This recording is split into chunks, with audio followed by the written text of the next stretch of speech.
No more beautiful moment on film, in my opinion, last year than that. Ladies and gentlemen, please welcome Screen Actors Guild Award winner and BAFTA nominee Emilia Jones.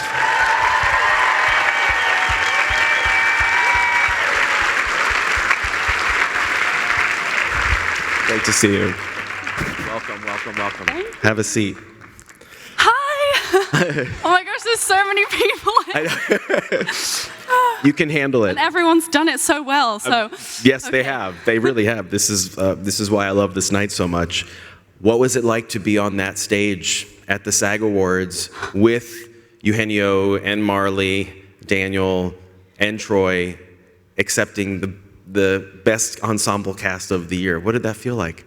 It was the best feeling ever. Honestly, we were all together, and there have been moments where we've all been promoting, but some of us have been filming, and it was just one night where we were all together, and it was such a great award because this film is very much an ensemble. The family you see on screen is the family that we are in real life, honestly, and I just wasn't expecting it, so it was such a lovely surprise, and yeah, we all had so much fun. I think Daniel's chair, he knocked his chair over, and we were all so loud, and we were all so dysfunctional together.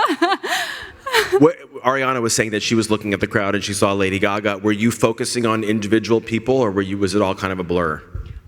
I did fangirl, so I was behind Will Smith when we were... I know, right? Like, honestly, he's the most well-groomed man I have ever laid eyes upon. You look great. I was like, I don't know why I'm saying this. I'm embarrassing myself in front of everyone. But all I could think was, you must smell amazing because you look so gorgeous. So, definitely don't know why I said that, but yeah, I fangirled when I saw him, and I did actually meet Lady Gaga, and she gave me a hug, so that was a real big moment. Oh my God, nice. Yeah. That's a good one. This is a question I know you've gotten a ton talking about this movie, but I have not heard you answer it. So when you think about all of the things that you had to study and learn and get better at and for this movie, whether it was doing a US accent or becoming proficient in ASL or becoming more proficient as a singer, when you think back to all of the different things that you had to do, what's the one that kind of frightened you the most or took the most time and energy? It's a really good question. I'm going to say the sign language. That was the hardest because going into this role, I didn't just want to learn my lines. So I wanted to learn as much as the language as I could, and I wanted to learn about the culture. And so that took 9 months to do. And even when the 9 months were up and I flew to Massachusetts, I still had so much to learn. And I learned so much working with Marley, Troy, and Daniel. All of our interpreters on set were actually coders. And I had amazing ASL directors, Anton Massetti and Alexandra Wales. Woo!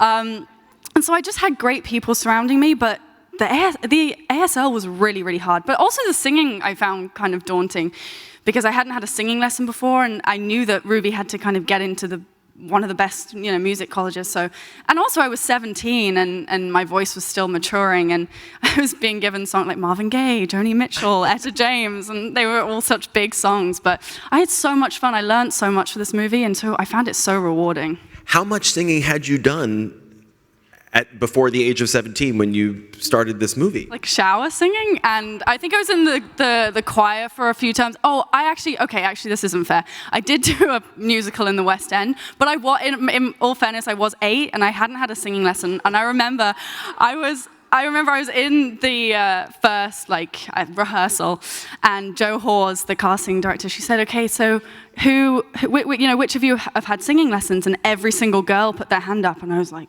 she obviously saw that I was mortified, and she was like, "It's okay, you're playing a kid. Kids aren't trained," and so they wanted that.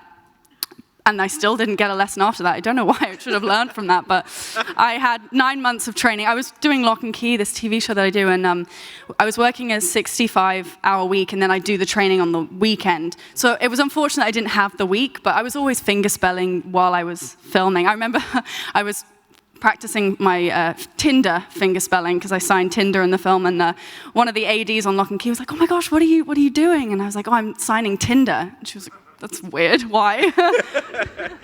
It could be helpful later on. So when you're doing this very intensive 9-month training, I mean, obviously the movie had Marlee Matlin in it. I mean, so it was going to get some attention. But what was really in your mind or your heart of hearts? What were you thinking might possibly happen with this film that you were spending so much time and energy studying for? I mean, you can only hope when you are training and working so hard on a movie that people like it and people see it. I know that for sure there was a moment when there was no sign of the cinemas or theaters opening back up. We didn't have Apple TV or Sundance at that time. And Sean and I remember we kind of called or we were texting, and we were worried. We were like, is anybody going to see this movie that we worked so hard on? And then Sundance helped us out. While we were shooting, there was a moment where I kind of thought to myself, I think what we're doing here is special. It was the scene actually that they played. With me and Troy at the back of the pickup truck, and I remember Sean called cut, and all of our interpreters had walked off set crying, and a lot of the crew members were crying, and I guess I kind of thought to myself, well, if people are crying and this is moving people on set, then I hope, you can only hope that it's going to move people when they watch it, and thank goodness it has. People have been so lovely about the movie, and we were a tiny little independent film, so it means a lot. It's a thrill to see it in the company of all. Thank you. Right. And I do also want to shout out Sean Hayter, who you're talking about. You're right, who's here tonight. And I just think it's wonderful that you're here. So Sean, hello and congratulations and thank you for being here. The character of Ruby is so interesting because she is a coda. The family is very tight-knit, but she, in this one regard, is not necessarily an outcast, but the one who's not like the other in the family. Did that have any impact on the way you interacted with your fellow cast members at all on the set? Did Sean want you to be off to the side in any way, or was that not part of the discussion? It's a really great question. Sean wanted everything in this movie to be authentic, but luckily not that. So I could get amongst it, and I could hang out with Marlee, Troy, and Daniel. I guess I was kind of nervous when I was going into it, because I was the outsider, and I hadn't done a project where I was the outsider. I'd come off Lock and Key, where we were all young, and we were a tight-knit cast. But I guess I kind of shocked myself when I flew out to Massachusetts and met Marlee, Troy, and Daniel, because I guess I'd learned so much, and Ruby signed so much in the script. I knew a lot more than I thought I did, and Troy, I love Troy. He the minute he met me the first day when we were out on the boat, the first time I met Troy, we went 3 miles out at sea with all the fishermen and learned how to fish and worked the fishing trawler. And he was telling me dirty stories in ASL. He was teaching me all the swear words. And I think that just made us bond really quickly. Same with Daniel. Daniel kind of gave me this warm hug, and I would be finger spelling really long words that I didn't know how to sign, and he'd be like, there's a sign for that, and he'd show me. And so we immediately bonded, and we kind of became the family. And then Marlee is like a mother figure. She would cook for us, and she would bring sweets onto set and bake, and we just honestly were so close. And I'm so glad that I could hang out with them and really kind of get to know the language. When you're learning French, go live in Paris, I just learned so much faster and quicker. What does Marlee Matlin cook? Everything. Absolutely everything. Roast, she's really good at baking, cakes, the whole shebang. Yeah, really good. Okay, great. Final thing is, so many people have discovered this movie from Sundance all through the summer when it was on Apple TV Plus and now through the awards season. What's your favorite thing that someone has said to you after seeing this movie?